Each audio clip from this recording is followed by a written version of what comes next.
Hello, Teddy here.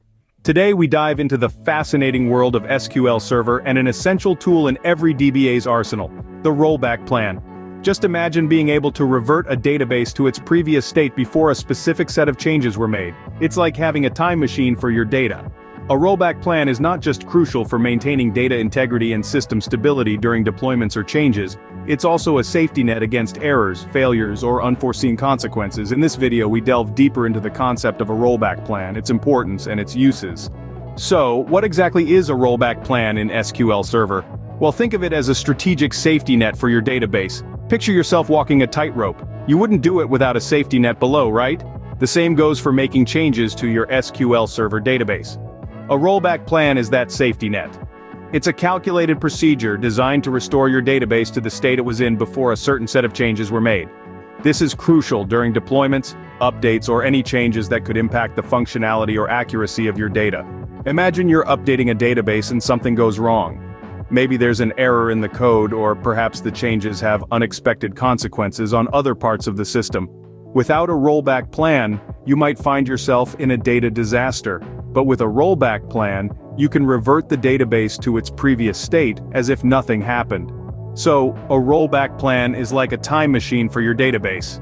It allows you to hit the rewind button and go back to a time before the changes were made. It's an essential tool in maintaining data integrity and system stability. In essence, a rollback plan ensures that the database can quickly and safely return to its original state in the event of an error, failure, or unforeseen consequence. It's like having an insurance policy for your data, making sure that no matter what happens, you can always get back to a safe and stable state. Now let's discuss some key strategies to consider when forming a rollback plan. First up, we have the full database backup. This is the cornerstone of any rollback strategy. Before making any changes to your database, take a full backup. This provides a fail-safe that allows a complete restoration to the pre-change state. However, this method may be a bit of an overkill for minor changes. Next, we have rollback scripts. These scripts are developed to reverse specific changes, offering a more granular approach. This involves backing up affected data to separate tables before changes are made, allowing for targeted rollbacks. While this method requires meticulous planning, it offers greater flexibility. The third strategy is snapshot restore, particularly useful in SQL Server Enterprise Edition. Database snapshots provide a point-in-time view of the database, allowing for rapid restoration. However, once new valid transactions modify the data, their effectiveness diminishes. Fourth, we have branch by abstraction. Implementing changes through abstraction layers like stored procedures can simplify deployments and rollbacks. This technique minimizes direct alterations to data structures, making rollbacks less disruptive. The fifth strategy is blue-green deployments.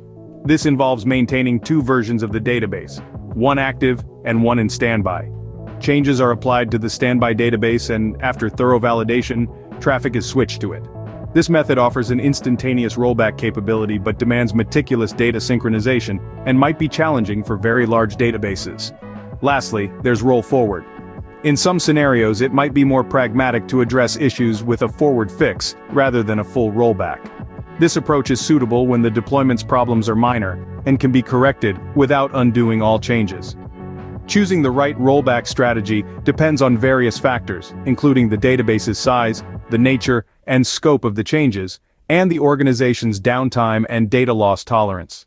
Having a rollback plan is one thing, but how do you ensure it works when needed? Let's delve into the importance of testing rollback procedures. In the world of database administration, having a rollback plan isn't just a good to have, it's a must-have. But an untested plan can be as dangerous as having no plan at all. Ensuring that your rollback procedures work as intended is pivotal to mitigating risks during deployments or changes. Think of it as a fire drill.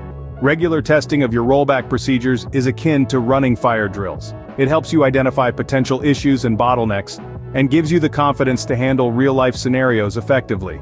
But how do you go about testing these procedures? Here's where rigorous repeated testing comes into play. You can create a testing environment that mirrors your production database. Apply changes, and then execute your rollback plan. Observe, learn, and refine your plan based on the outcomes. And remember, testing isn't a one-time task. As your database grows and evolves, so too should your rollback procedures.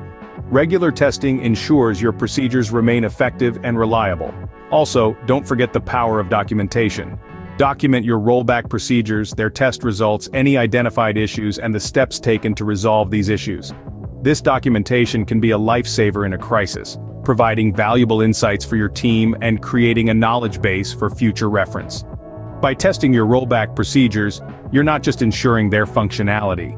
You're building a robust safety net, ready to catch and resolve issues that could otherwise disrupt your system's stability, affect data integrity, or even lead to data loss.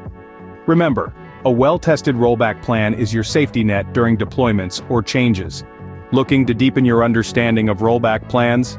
Well, it's a vast field and there's always more to learn. To help you navigate this journey, we've compiled a list of resources that offer valuable insights and in-depth discussions on the subject. First on the list is MS SQL Tips. This site is a treasure trove of information with articles like Backing Up SQL Server Data for Rollback Purposes that delve into the intricacies of rollback plans. You'll find practical advice on everything from ensuring exclusive database access during the restore process to dealing with long-running transactions. It's a must-visit for anyone serious about mastering rollback plans. Next up, we have Simple Talk.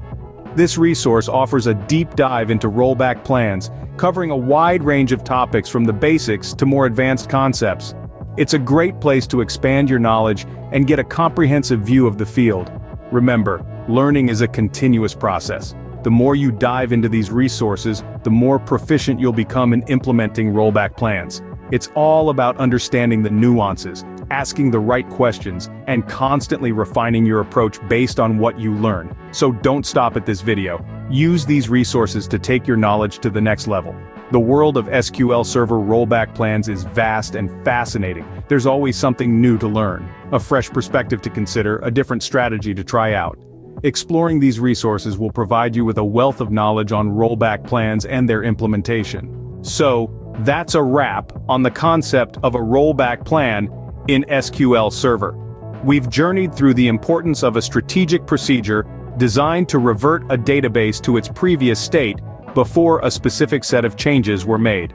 This is a crucial part of maintaining data integrity and system stability, especially during deployments, updates, or any alterations that might impact the database's functionality or data accuracy.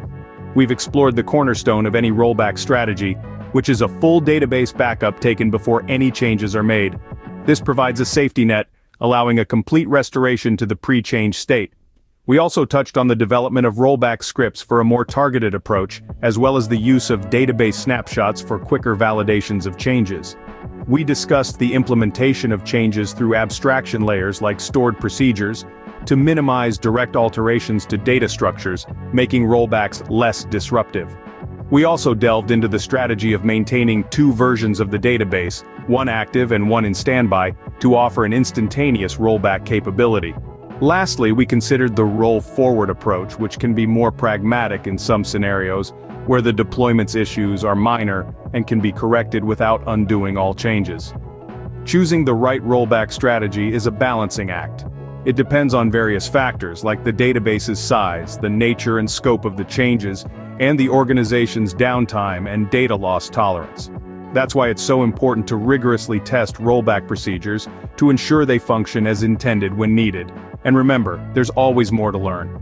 Websites like MS SQL Tips and Simple Talk offer a wealth of knowledge on rollback purposes and strategies. The journey to mastering the art of SQL Server rollback planning is a continuous one, and I encourage you to keep exploring and expanding your knowledge. I hope this video has been informative for you. If you liked it, please share, like, and subscribe to my channel. This is Teddy, signing off.